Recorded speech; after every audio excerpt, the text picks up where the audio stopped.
महेंद्रगढ़ के मॉडल संस्कृति स्कूल में उपमंडल स्तरीय स्वतंत्रता दिवस कार्यक्रम में बतौर मुख्य अतिथि नारनौल के विधायक ओम प्रकाश यादव ने ध्वजारोहण किया। इस अवसर पर पूर्व शिक्षा मंत्री रामविलास शर्मा सहित सभी अधिकारी मौजूद रहे। महेंद्रगढ़ के मॉडल संस्कृति स्कूल में उपमंडल स्तरीय स्वतंत्रता दिवस कार्यक्रम में बतौर मुख्य अतिथि नारनौल के विधायक ओम प्रकाश यादव ध्वजारोहण किए। इस अवसर पर पूर्व शिक्षा मंत्री रामविलास शर्मा सहित सभी अधिकारी मौजूद रहे। नारनौल के विधायक ओम प्रकाश यादव ने कहा कि आजादी के 79वें वर्षगांठ के पावन अवसर पर मैं आप सभी को हार्दिक बधाई और शुभकामनाएं देता हूं। मैं देश की सीमाओं पर मुश्किल हालात में बीच मुस्तैदी से तैनात वीर जवानों को भी स्वतंत्रता दिवस की विशेष तौर पर बधाई देता हूं। आज हर भारतवासी के लिए खुशी का दिन है। आज हर गली, हर मोहल्ले में तिरंगा है, हर घर दफ्तर में तिरंगा है, हर वाहन हर हाथ में तिरंगा है। पूरा देश तिरंगे के रंगों में रंगा है। पूरा देश देशभक्ति के रंग में रंगा है। इस दिन के लिए माँ भारती के न जाने कितने ही सपूतों ने अपना सब कुछ बलिदान कर दिया। इसी दिन के लिए असंख्य देशभक्तों ने कष्ट झेले और यातनाएं सही। मैं इस पावन अवसर पर आजादी की बलि पर अपने प्राणों की आहुति देने वाले सभी ज्ञात अज्ञात शहीदों को नमन करता हूँ। मैं उन वीर सैनिकों को भी सलाम करता हूँ जिन्होंने आजादी के बाद देश की एकता व अखंडता की खातिर अपने प्राण न्यौछावर कर दिए। स्वतंत्रता दिवस के अवसर पर उपस्थित आदरणीय सभी स्वतंत्रता सेनानीगण, उनके परिवारजन, जिला प्रशासन, पुलिस प्रशासन के सभी अधिकारीगण, सभी उपस्थित बुजुर्गों, भाइयों, बहनों, प्यारे बच्चों, पत्रकार और छायाकार बंधुओं, आज करोड़ों भारतीयों की भावनाओं का दिन है जो हमें याद दिलाता है माँ भारती के असंख्य वीरों ने जिन्होंने अपने प्राणों का बलिदान देकर हमें आज़ादी दिलाई। मैं इस पावन अवसर पर आप सभी को स्वतंत्रता दिवस की हार्दिक शुभकामनाएं देता हूं और विशेष रूप से उन वीर सैनिकों को प्रणाम करता हूं जो देश की सीमाओं पर विपरीत परिस्थितियों में भी तिरंगे की शान को बरकरार रखे हुए हैं, जिनकी बदौलत आज हम खुली हवा में सांस ले रहे हैं। आज पूरा भारत तिरंगामय है। हर गली, हर घर तिरंगे के रंग में रंगा है। हर कोने में देशभक्ति की गूंज है। तिरंगा हमारे इतिहास, संघर्ष और सपनों का जीवंत प्रतीक है। आज हम उन सभी ज्ञात अज्ञात शहीदों को श्रद्धांजलि अर्पित करते हैं जिन्होंने आज़ादी से पहले और बाद में भारत की एकता और अखंडता की रक्षा के लिए अपने प्राण न्यौछावर किए। जब जब दुश्मन ने भारत की अस्मिता पर चोट पहुंचाने का प्रयास किया, तब तब हमारे देश के जवानों ने दुश्मन को करारा जवाब देने का काम किया। हाल ही में पूरी दुनिया ने देखा किस प्रकार 22 अप्रैल 2025 को पहलगाम में आतंकियों ने निर्दोष लोगों को मौत के घाट उतार दिया, हमारी बहनों के सिंदूर को उजाड़ दिया। ये केवल नागरिकों पर एक आतंकी हमला नहीं था, बल्कि भारत की आत्मा पर किया गया एक दुस्साहसपूर्ण प्रहार था। देश के यशस्वी प्रधानमंत्री श्री नरेंद्र मोदी ने इस घटना के तुरंत बाद स्पष्ट शब्दों में कहा था कि भारत आतंकवाद को सहन नहीं करेगा, उन्हें उनकी कल्पना से भी अधिक कठोर सजा देगा। आज मुझे कहते हुए बड़ा गर्व है कि हमारे प्रधानमंत्री जी ने 7 मई की रात को हमारे बहादुर सुरक्षा बलों को हुक्म देकर ऑपरेशन सिंदूर को अंजाम दिया। ये एक सटीक और साहसिक अभियान था। मैंने पाकिस्तान की सरजमी पर जाकर आतंकवाद के 9 ठिकानों को ध्वस्त किया। ये कार्रवाई उन शक्तियों के लिए स्पष्ट संदेश थी जो आतंकवाद को प्रायोजित और पोषित करती हैं। भारत की ओर से उन्हें उनकी ही जमीन पर करारा जवाब दिया गया।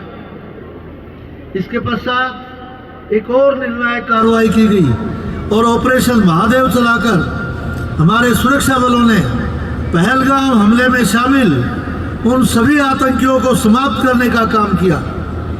ये केवल प्रतिशोध नहीं था, ये आतंकवाद के खिलाफ हमारा संदेश है कि भारत अब चुप नहीं बैठेगा और आतंक के खिलाफ सख्त से सख्त कार्रवाई अमल में लाएगा।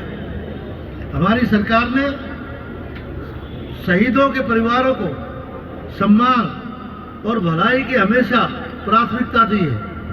जो जवान देश की रक्षा करते हुए शहीद हुए, उनके एक आश्रित को अनुकंपा के आधार पर सरकारी नौकरियां सरकार दे रही है। अक्टूबर 2014 से 2025 तक 410 शहीदों के आश्रितों को नौकरी दी गई है। बहनों और भाइयों, हरियाणा की धरती केवल खेतीबाड़ी में ही नहीं बल्कि वीरता में भी अग्रणी रही है। इतिहास के पन्ने गवाह हैं। 10 मई 1857 को अम्बाड़ा से स्वतंत्रता आंदोलन की जो चिंगारी उठी, उसने पूरे देश में आज़ादी की अलख जगाई। उस चिंगारी ने गुलामी की नींव मिला दी। भारतवासियों के दिलों में आज़ादी का सपना हिलोरे लेने लगा।